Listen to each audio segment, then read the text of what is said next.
না, আওয়ামী লীগের ক্ষতির চাইতে দেশের উপকার হয়েছে। বিকজ তিনি পালানোর মতো নন, তিনি পালানোর মতো নন এবং তিনি পালাতে চাননি। তিনি এরকম চরিত্রের মানুষ, জনগণ তাকে ওই গণভবনে পিটিয়ে তাকে মেরে ফেলবে, তারপর তিনি সেখান থেকে যেতেন না।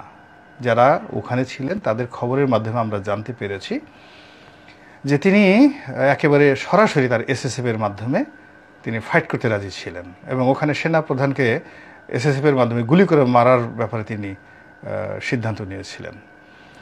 পরবর্তীতে এসএসএফের মানে যারা ওখানে গেছিলেন কর্তা ব্যক্তিরা তারা বোঝানোর জন্য, তারা শেখ রেহানার সহযোগিতা নেয় এবং শেখ রেহানার কথাও তিনি শুনেন নাই। তিনি জিদ করছিলেন যে আমি থাকবো, যা হয় হবে। এরপর যখন জয় পুরো বিষয়টি হ্যান্ডেল করেন এবং তিনি যখন বুঝান যে আপনি এখানে যদি থাকেন দেশের মানুষের ক্ষতি হবে, আরও হতাহত বাড়বে এবং এই গণভবনে আপনাকে যদি এইভাবে করে এবং ঘটনা যাই হোক না কেন আওয়ামী লীগ সবার ক্ষতি হবে। ফলে সেই জয়ের কথা সে কনভিন্স হয়ে তিনি কিন্তু গেছেন। এটা হলো বাস্তবতা। কিন্তু তিনি একেবারে সঙ্গে সঙ্গে ভয় পেয়ে চলে গেছেন, এটা একেবারেই অসম্ভব একটা বিষয়। যারা ওই ঘটনার সাথে জড়িত, সেনাপ্রধান ছিলেন, পুলিশ প্রধান ছিলেন, 3 বাহিনী প্রধান ছিলেন, এসএসএফের যারা লোক ছিলেন ওখানে, শেষ মুহূর্তে তার সাথে তার সহকারী ছিলেন নাজমা আক্তার এমপি ছিলেন, মতিয়া চৌধুরী ছিলেন, আরাফাত ছিলেন, ওই যে যাকে বলে মোহাম্মদ আরাফাত তথ্যপ্রতিমন্ত্রী ছিল, হেলিকপ্টারে উঠানো পর্যন্ত তারা ছিলেন ওখানে, অনেক সরকারি তার পার্সোনাল যারা স্টাফ ছিলেন তারা ছিলেন।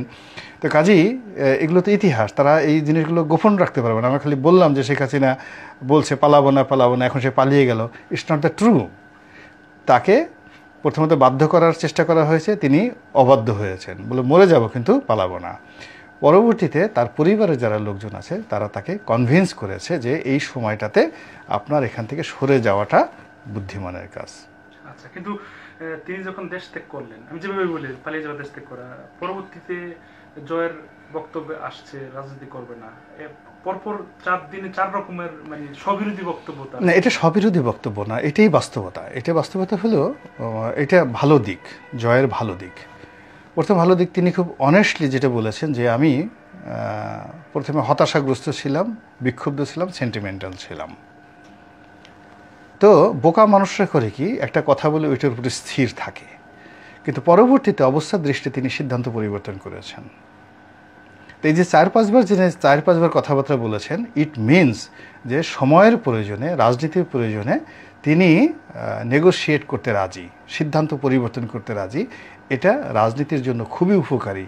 এই জয়ের যে এরকম যদি পরিবর্তন যদি শেখ হাসিনার মধ্যেও থাকতো তাহলে আওয়ামী লীগের এই পতন হয় না। রাজনীতিতে আসলে স্থানকাল পাত্রভেদে আপনার সিদ্ধান্ত পরিবর্তন করতে হয়। এই 4 দিনে যে 4 বার সে সিদ্ধান্ত পরিবর্তন করেছে, তাতে মনে হয় যে এই মানুষটি যদি রাজনীতিতে আসে, যে কোনো পরিবেশ পরিস্থিতি অনুযায়ী তিনি সিদ্ধান্ত পরিবর্তন করেন। এর কারণে গত 4 দিনে তিনি 4 বার যে কথা বলেছেন, 4বারই ভিন্ন পরিস্থিতি তৈরি হয়েছে। তিনি তার মা যখন চলে গেছেন ওই সময়টাতে তার ওর বাইরে আর কথা, ওই সময়টাতে তিনি যদি বলতেন যে আমি আবার রাজনীতিতে আসছি, সব মানুষ বলতো এটা পাগল, এটা বদ্ধউন্মাদ। ফলে তিনি ওই সময়টাতে যে কথা বলেছেন, পরবর্তীতে যখন আবার নেতাকর্মীদের প্রতি অত্যাচার হয়েছে তিনি বলেছেন আমি রাজনীতিতে আসব, আমার মা আসবেন, আমরা আবার ফিরে আসব। তারপরে আবার বলেছেন যে তিনি বিএনপির সাহায্য চান, বিএনপির সাথে বসতে চান।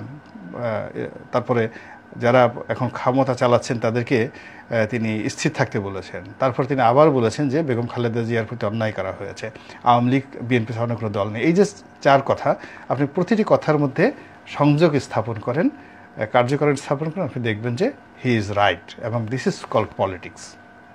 সামগ্রিক অর্থে তিনি কি আসলে একটা রাজনীতিবিদের পরিচয় দিয়েছেন বলে মনে করেন? না না, দিবেন না কেন? মূল ব্যাপারটা হলো যে পৃথিবীর সবচেয়ে সেরা বিশ্ববিদ্যালয়ের অধ্যয়ন করে তিনি একজন গ্রাজুয়েট, হার্ভার্ডে পড়া এত সোজা জিনিস না। ঢাকা বিশ্ববিদ্যালয়ের ভাইস চ্যান্সেলরও হার্ভার্ডের চান্স পাবেন কি না হি ক্যানট টেল। তো সেখান থেকে তিনি লেখাপড়া করেছেন।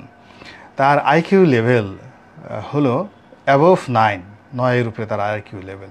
হি is not a normal man. তার জ্ঞান বোঝার জন্য আপনাকে ওই পর্যায়ের জ্ঞানী হতে হবে। আপনাদের দৃষ্টিতে আমরা যারা বুঝি না, আমরা তাকে কেউ পাগল বলি, কেউ অটিস্টিক বলি। এর কারণ হলো তার আচরণ এলোমেলো বলি। তো সে বাংলা ভাষা জানে না কেন? সে সারা জীবন থাকছে ইংল্যান্ডে। সে 75-15 আগস্টে তার বয়স কত? তার বয়স সে পুরোটাই সময়টা ইন্ডিয়াতে পড়ছে, ফলে বাংলা তার শেখা হয়নি, সে বাংলাদেশে 2 বছরও থাকেনি।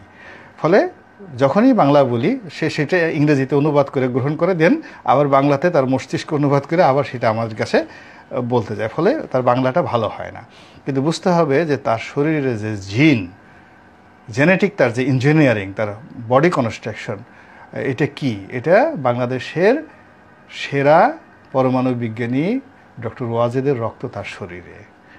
তো এই যে জেনেটিক ইঞ্জিনিয়ারিংয়ে তার বাবার আইকিউ অ্যাবভ 9, এবং তাকেও সবাই পাগল বলতো। আপনি যত জ্ঞানী লোক দেখেন, এই যে সলিমুল্লাহ খান দেখেন, কাছে গিয়ে দেখেন আপনার কাছে মনে হবে পাগল, হুমায়ুন আজাদ মনে হবে পাগল। আপনি ডক্টর আহমেদ শরীফ ছিলেন, বাংলাদেশের যত বিখ্যাত লোক দেখেন যাদের ব্রেইনের লেভেল অ্যাবভ 9, তাদেরকে আপনার কাছে পাগল মনে হবে। তো এখন জয় তো সাধারণ 10 বার ফেল করা কোনো ছাত্র না, লিখতে কলম ভাঙা কোনো মানুষ না, তিনি একজন পৃথিবীর সবচেয়ে সেরা বিশ্ববিদ্যালয়ে পড়াশোনা করা অন্যরকম মেধাবী একজন মানুষ। কিন্তু আমরা বাংলাদেশের প্রেক্ষাপটে যারা ঢাকা কলেজ থেকে পড়েছি, ঢাকা ইউনিভার্সিটি পড়েছি, আমরা এই দেশের অবস্থায় থেকে জয়েরকে মূল্যায়ন করার মতো অবস্থা আমাদের নেই।